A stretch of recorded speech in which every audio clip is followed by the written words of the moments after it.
if you were going to a potluck, you probably would not turn your oven on before you've shopped for ingredients.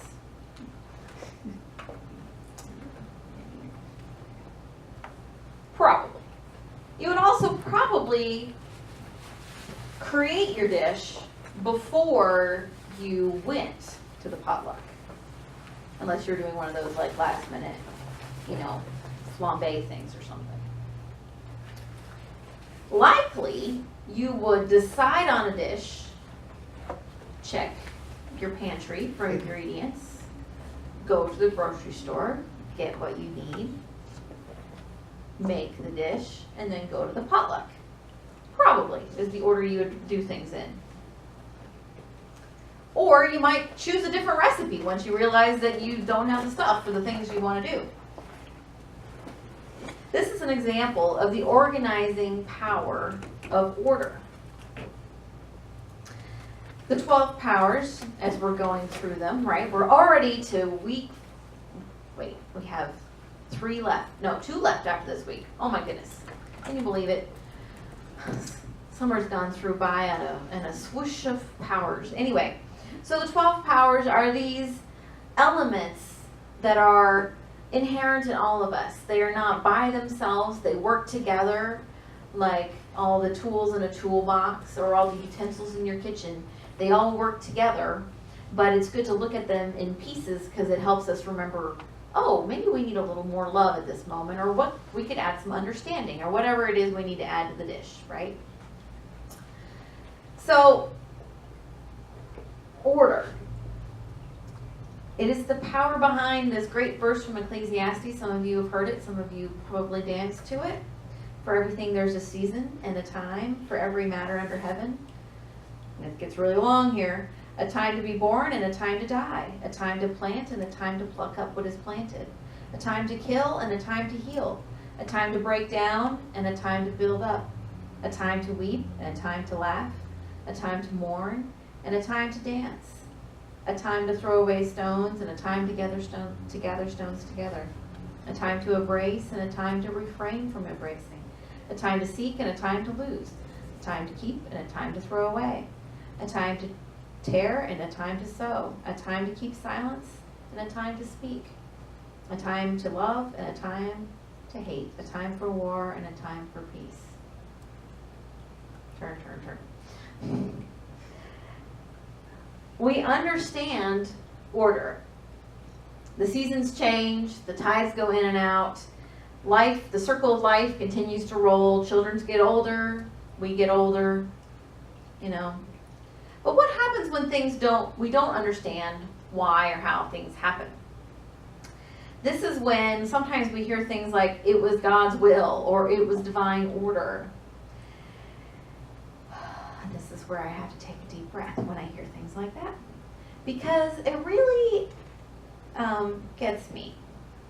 Because while these things are meant to be comforting, how can it really be comforting that some supposedly all-powerful being wanted a loved one to suffer? That doesn't work. So what if we realize that instead of a deity with whims to be pleased, that we realize that God is order? In the book Divine Audacity, Reverend Linda writes, God is order, the organizing principle revealed in the pattern and sequence inherent in all life.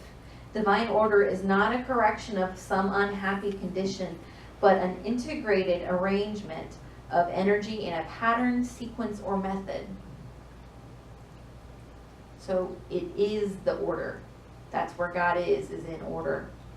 When we remember that there is order to our life and to the world, we can move away from being a victim of this capricious God who's making things happen into a place of power to affect and transform our world. So order is this process of creation. In metaphysical terms, we say mind, idea, expression. First, there is a thought or an idea in mind, and then we take actions to make it happen, and then there is a result. That is divine order, from idea to result. this is the I kind of think of it as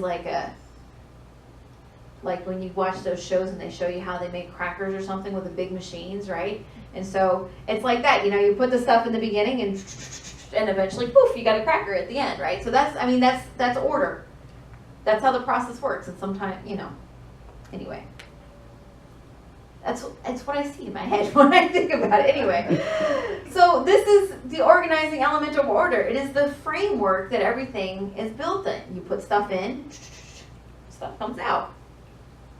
When we engage in our spiritual practices of prayer and meditation, when we strive to activate the most highest forms of our 12 powers, because we're all just practicing doing it better and better. It's okay. Just keep working on it.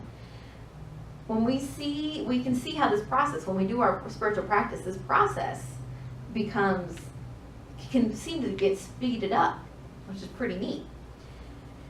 And then there's other times when we wonder why things aren't moving along quite as quickly as we'd like. Like, where are the crackers? Or, the ice cream sandwiches, whatever our little machine makes, right? Why are things not happening? And for when this happens to me, it can be frustrating, sure, but to me, I remember it is in perfect order. Not that some deity is making me wait because I need to be good enough or whatever, but that sometimes the result we want takes longer than we anticipate. So when I was making the cake for my mom's wedding this spring, the timing was a little uncertain because the recipe I'd gotten was a really great recipe, but she'd only put the timing for cupcakes. And I'd done a test, but it was a different size pan than the pan I was using at my mom's to make the cake. So things were a little up in the air. Now, I kept that oven in the cake in the oven. I didn't keep it. Kept the cake in the oven, and I checked it, and I put it back in, and I checked it. And I put it back, and then I tell you, that cake took forever to bake. But I wasn't going to take it out till it was done, because that wouldn't make for a very good cake. And if it's got like raw eggs in it, you definitely don't want to serve that to anybody. So if we can realize that we don't want to really take the cake out of the oven before it's done, we can just maybe remember for ourselves that sometimes things take longer than we anticipate. I mean, I'm talking like an hour and a half that this cake took to bake. Anyway. And it was delicious. So instead of blaming God that my cake took longer to bake, I'm just like, this is how long it takes. So, okay, things just take as long as it takes. That's understanding order and understanding the structure. So the next part of order is adjustment. And this is a commonly pushed but impossible to attain idea. People say we have to attain balance. Have you heard someone to tell you that you need to attain balance to have the perfect life, to have the perfect spiritual life, whatever, you need to find balance? No. Or at least in the sense that often we're kind of told that it should be. Because here's the thing. I don't know about you, but my days are not carbon copies of the day before. So if I decided that I should just do it a certain way and then that would be the way the balance is and I just carbon copied it, that would work. That's just totally not how life actually is, right? And even if we were saying week to week, okay, maybe I can carbon copy week to week and that will find me whatever I'm trying to... not really. Because things are happening. Cakes take longer to bake. And so you use it to adjust, to see what's there and work with it. So instead of saying, okay, this is the way that we do it rigidly, because we know that life is not actually fits in any rigid bucket that we try to put it in. That's just silly. We got to embrace the ability of adjustment. So when we stay awake to the signals of our body, our environment, our loved ones, to tell us what we need to do to find that place of peace. And there's a feeling of balance, but it's not like balance in a rigid way. It's in a more of a what do we need to do next kind of way. If you have a visitor from out of town, You may find yourself being more active and social and out around town than is your usual preference. And so while you have a good time with your friend, that's really great, you may realize that, and that is your priority at that time, that means that the next week maybe you just need to take some time to chill. You need to take some time to relax and rejuvenate. And so that's finding that, listening to yourself and finding that sense of balance in a greater sense. And if you had a rigid schedule, you'd be like, nope, I just got to hop back on and this is the way to do it. But if we sit in the place of adjustment, we go, oh, okay, we're going to flow with this. I'm going to realize that I have a need for connection, or I have a need for time away, or I have whatever it is, a need for adventure. I like that particular one.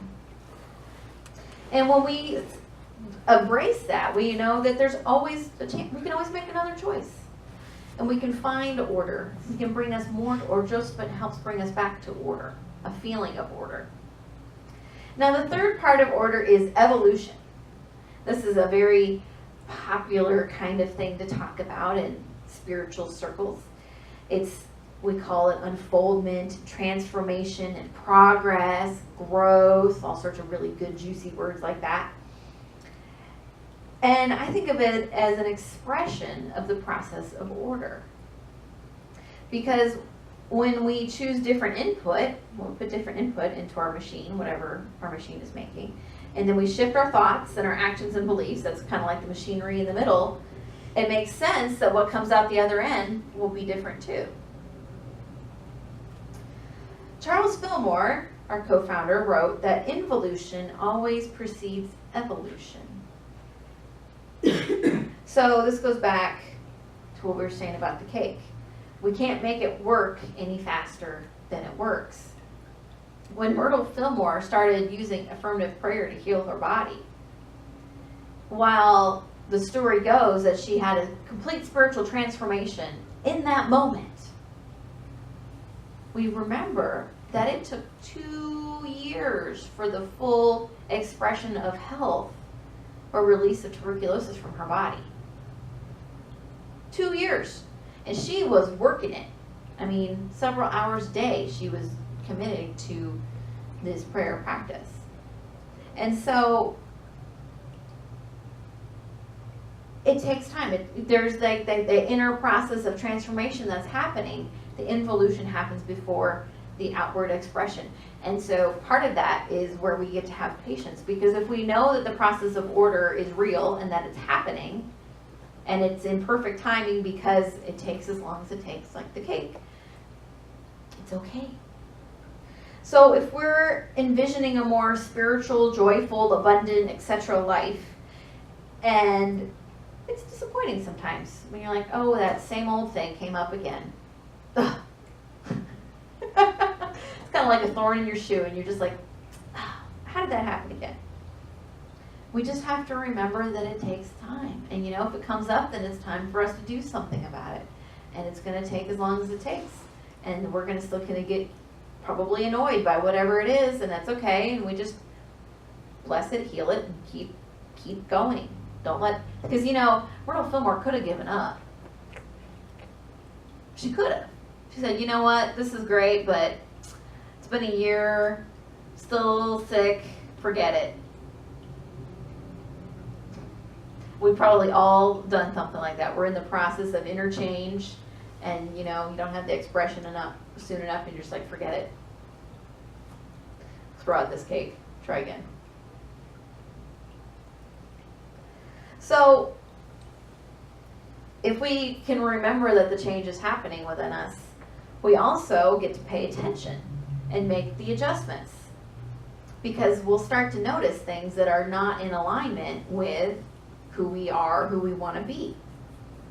So maybe we're having a feeling that it's time to extend our meditation time or take more time in quiet.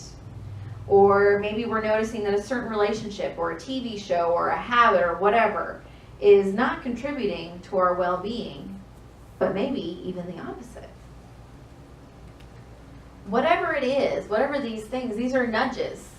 These are part of the inner process saying, yes, to our unfoldment.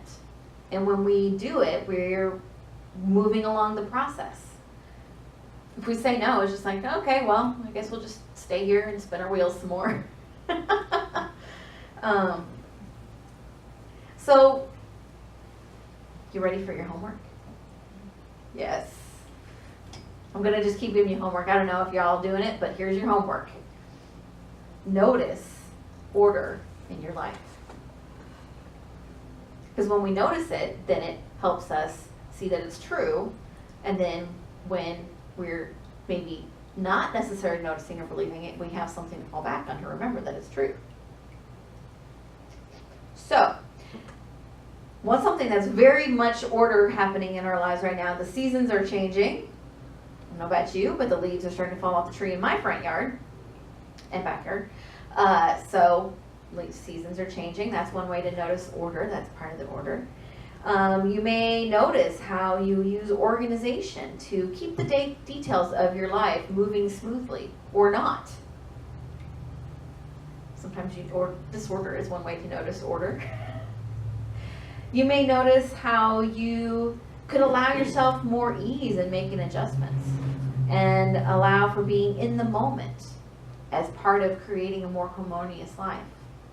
When you just go with the flow, things are so much more, feel more orderly, right? Because you feel that sense of peace.